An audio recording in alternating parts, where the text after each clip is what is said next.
my apologies, especially to Senator Ontiveros, kasi sensitive sa mga ganitong, yung karakter ko ho, gano'n talaga. Baski saan mo ako ilagay, gano'n ka, even in front of anybody.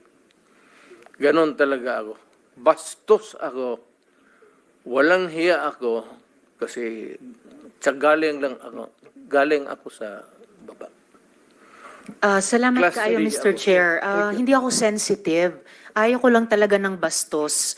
Ayaw ko ng walang hiya. Lalo na pag pinag-uusapan natin Kaya ng nga. seryosong bagay ng war on drugs saka Kaya extrajudicial ako killings. bastos man, Salamat kaayo, wala ang Mr. hiya Chair. talaga ako. Yan ang totoo. Tigilin na po natin yung pagsisira at paninira sa mga Hindi ba institusyon. paninira, ma'am? Because we need, Sinasabi ko, para sabihin kulang. pero may nasabi Hindi rin nila kasalanan.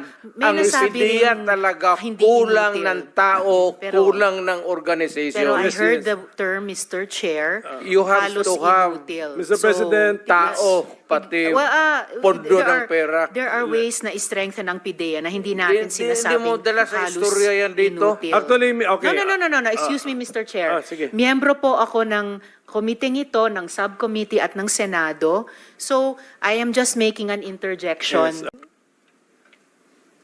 Pag nagkapanahon akong uli na magtakbo ako ng mayor, maminos-minos talaga lang, I will do the same thing again and again and again, basta nandyan yung droga. Mr. Chair. Yes, ma'am. Mr. Chair, I believe we've given the proper leeway and respect to the former president. Hindi po ito midnight COVID briefing, and I hope we can stay on track. Hindi po natin pinag-uusapan kung mali ang droga. Pinag-uusapan po natin kung yung polisiya, naging polisiya nyo. Mr. tungkol Chair, doon. if I may. Salamat Sige, tayo, Mr. Chair. it's actually the turn of Senator Bato, and let's give him 10 minutes of uninterrupted time to ask questions. Yes, sandali mo naman. Before my time starts, Mr. President, Mr. Chairman. May I just be clear on this? Yung ano yung lumalabas sa karakter ko, yung policy ko, yun na yung experience ko, kaya lumalabas yung sa utak ko, pati bunganga ko. Yun na yung galit ko. Galit talaga ako sa droga, sasabihin ko sa inyo. Mainit ako. Thank you. Thank you, Mr. President. Lahat tayo, we are all the product of our own experiences. Tama. Sige, Senator Bato, you have the floor. Yeah, thank you, Mr. Chair.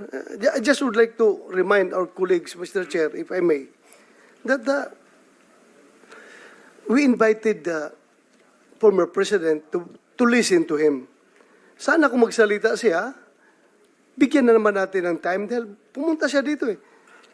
Si Senator De Lima kanina, haba-haba ng sinasabi. I never interrupted her. Kahit anong sinasabi ng mahaba. But, itong ating nag-raise pa nga ng hand yan kasi gusto niya magsalita. Sana, hintayin natin matapos. Huwag natin i-interrupt, Mr. Chair. Yun lang po. Nagpapalabas na ako ng aking observation.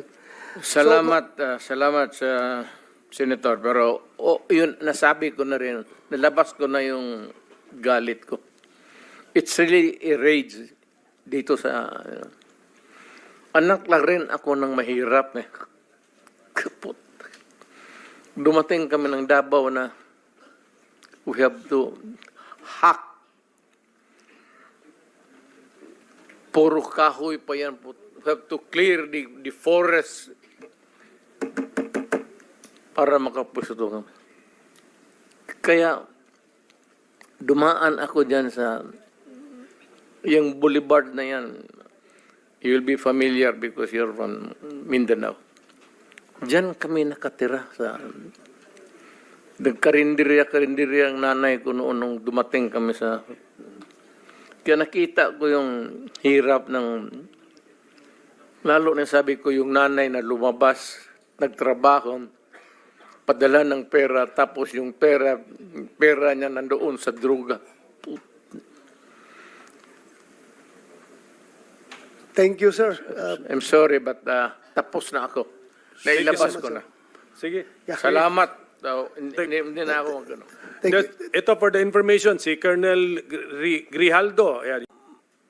Ngayon, ang Davao, ngayon, taga-Davao ka man. Taga-Davao kayo lahat. Kayo mga general, dumaan doon. O ano, good time na. Peaceful na. Walang gulo. Walang pickpocket. Pero, wala, hanggang dyan lang. Kalimutan na ng tao yan because sa bagay naman trabaho mo yan eh. Tama naman sabihin ng tao na, bakit kami may utang na loob sa iyo? Bayad ka. Trabaho mo yan. Tama yan. In theory, tama yan. Tama sila. Kayong mga pulis. Ikaw. Pati ako. Pero, yung dapat lang malaman na yung pagiging mayor ko, pagiging talagang presidente, dinibdib ko yan.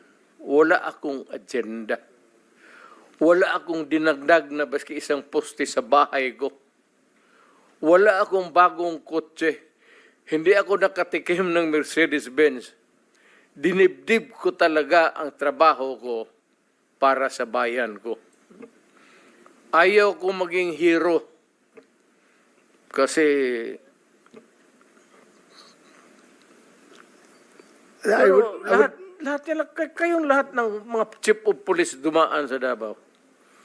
And I would like to take this opportunity with the permission of the chairman that I would like to thank you, Mr. President, for your war on drugs.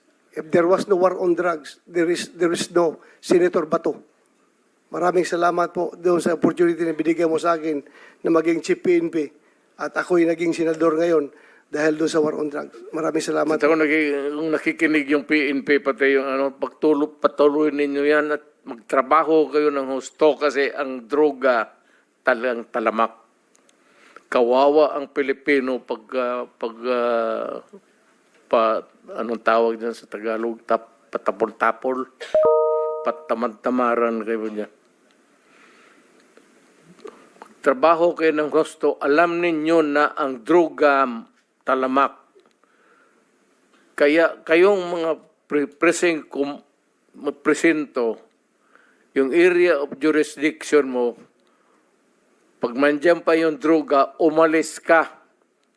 Kung chief of police ka ng syudad, pag may droga at hindi mo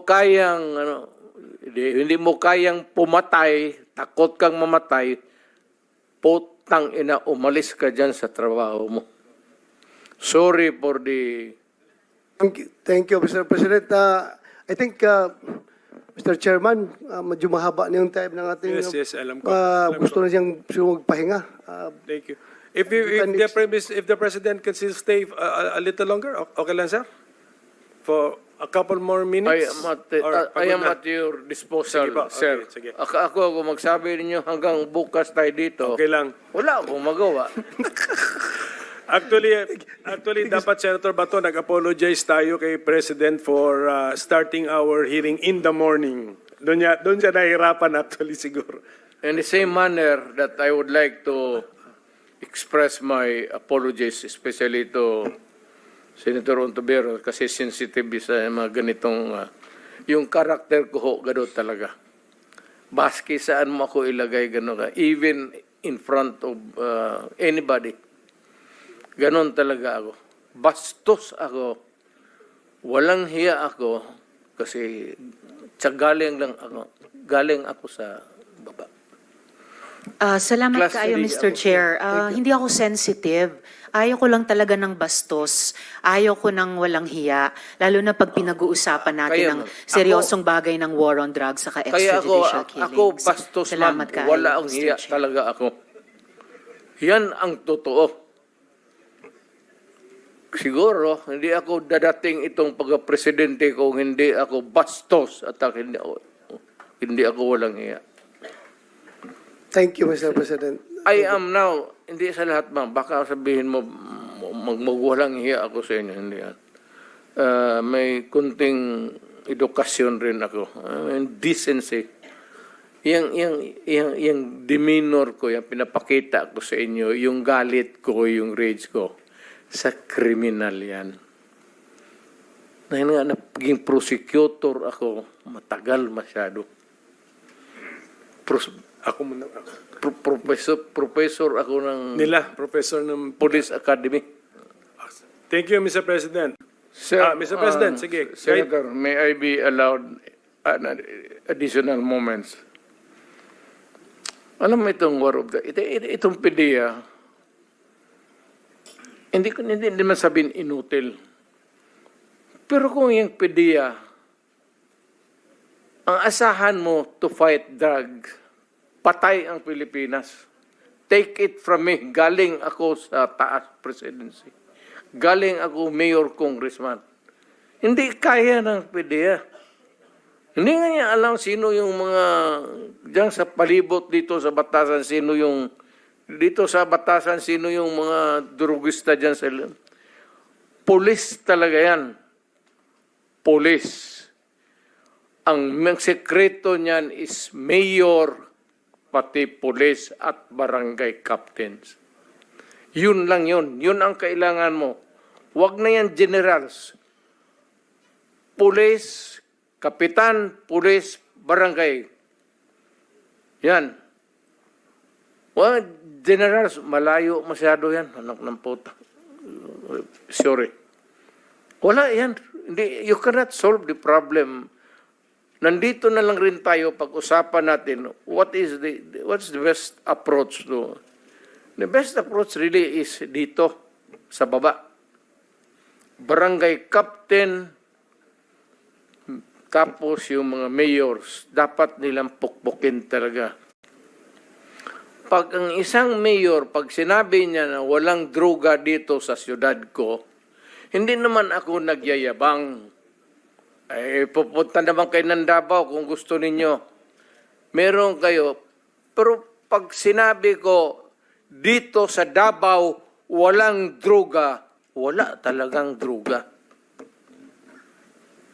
Mr. Ilang police chief dyan. Ayan, si Gamboa, Danau, pati ito, dumaan si Koy. Pag sinabi ko sa kanila, walang droga, kayo ang...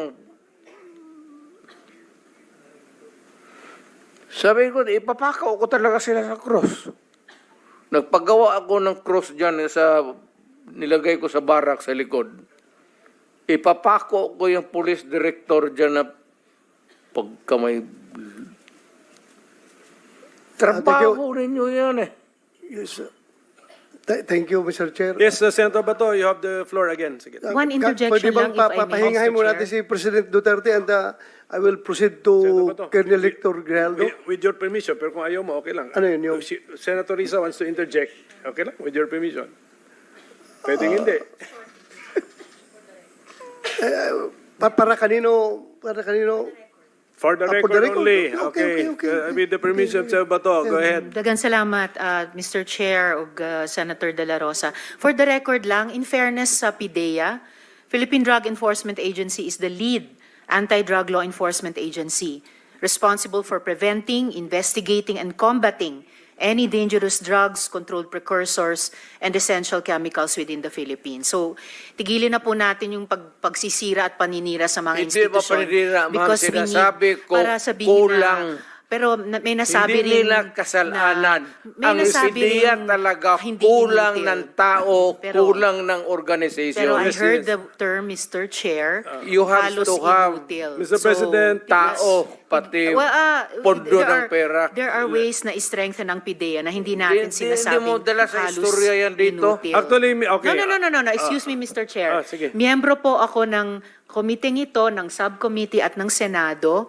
So, I am just making an interjection Yes, in fairness sa PIDEA na isa sa mga importanteng institusyon ng law enforcement natin, particularly in suppressing the supply of drugs. For the record lang, Mr. Chair. Dagan ako- salamat, Mr. Chair, o Senator De Sige, La what's the Rosa. opinion of the Ako President? naging- Is, Mayor, congressman, naging presidente, ang sinasabi ko dito, wala akong tinatamaan.